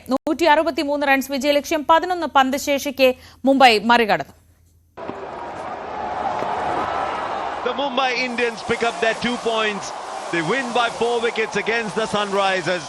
സ്വന്തം സ്റ്റേഡിയത്തിൽ അനായാസമായിരുന്നു മുംബൈയുടെ കുതിപ്പ്. അങ്ങനെ മുന്നോട്ടുള്ള സാധ്യതകൾ നിലനിർത്താൻ മുംബൈക്കായി. എന്നാൽ ആശങ്കയുടെ ആഴക്കുഴിയിലാണ് ഹൈദരാബാദ്.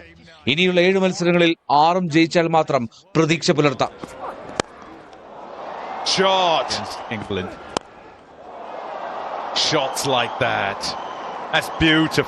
ബാറ്റർമാർക്ക് അത്ര സുഖകരമല്ലാത്ത പിച്ചിൽ 163 റൺസാണ് ഹൈദരാബാദ് വിജയലക്ഷ്യമായി മുന്നോട്ട് വെച്ചത്. നന്നായി തുടങ്ങിയതാണ് ഹൈദരാബാദ്. ഓപ്പണിംഗ് വിക്കറ്റിൽ 59 റൺസിന്റെ കൂട്ടുകെട്ട്. അഭിഷേക് ശർമ്മ 48 റൺസും ട്രാവിസ് ഹെഡ് 28 റൺസും എടുത്തു. And over the keeper for 4. That's what they're looking for. Watch the taxi. Oh, straight back and 4. 50 comes up. 37 runs എടുത്ത ഹെൻറിച്ച് ക്ലാസിനെ മാറ്റി നിർത്തിയാൽ മറ്റൊരു രക്ഷകനില്ലായിരുന്നു ഹൈദരാബാദിന്റെ മധ്യനിരയിൽ. മുംബൈ ഇന്ത്യൻസ് ബാറ്റിംഗിനെത്തിയപ്പോൾ 26 റൺസ് എടുത്ത രോഹിത് ശർമ്മയെ വീഴ്ത്തി ആരാധകർക്ക് പ്രതീക്ഷ നൽകി സൺറൈസേഴ്സ്. രോഹിത്തിന് പിന്നാലെ സൂര്യകുമാർ യാദവിനെയും വിൽ ജാക്സനെയും കുരുക്കി പാറ്റ് കമിൻസ്.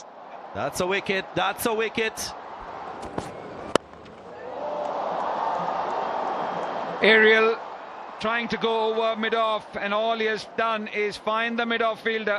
നോട്ട് ഔട്ടായി നിന്ന തിലക് വർമ്മയും 21 റൺസ് എടുത്ത ഹാർദിക് പാണ്ഡ്യയും മുംബൈയുടെ ജയമുറപ്പാക്കി.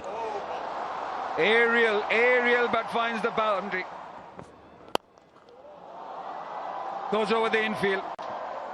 തുടർച്ചയായി 2ാം ജയം സ്വന്തമാക്കിയ മുംബൈ 7ാം സ്ഥാനത്തേക്ക് ഉയർന്നു. Sports desk news 18. IPL-ൽ പഞ്ചാബ് കിങ്സ് എന്ന റോയൽ ചാലഞ്ചേഴ്സ് ബാംഗ്ലൂരിനെ നേരിടും. അവസാന മത്സരത്തിൽ വിജയിച്ച ആത്മവിശ്വാസത്തിലാണ് ഇരു ടീമും. ഇന്ന് ജയിച്ചാൽ പോയിന്റ് പട്ടികയിൽ ബാംഗ്ലൂരിന് 1ാം സ്ഥാനത്തെത്താം. രാത്രി 7:30 ബാംഗ്ലൂർ ചിന്നസ്വാമി സ്റ്റേഡിയത്തിലാണ് മത്സരം. രാവിലെയുടെ സമയം ഇതോടെ പൂർണ്ണമാവുകയാണ്. വിശ്വാസികളെല്ലാം, പ്രത്യേകിച്ച് ക്രൈസ്തവ വിശ്വാസികൾക്ക് ഇന്ന് ദുഃഖവെള്ളിയാണ്, പ്രാർത്ഥനാ നിർഭരമായ ദിവസമാണ്. പക്ഷേ വാർത്തകളുടെ ഒഴുക്കിന് യാതൊരു കുറവുമില്ല. പുതിയ വാർത്തകളുടെ വിശദാംശങ്ങളും വിശകലനങ്ങളുമായി ന്യൂസ് 10 രഞ്ജിത്ത് രാമചന്ദ്രൻ ചേരും. വീണ്ടും നാളെ കാണാം. നമസ്കാരം.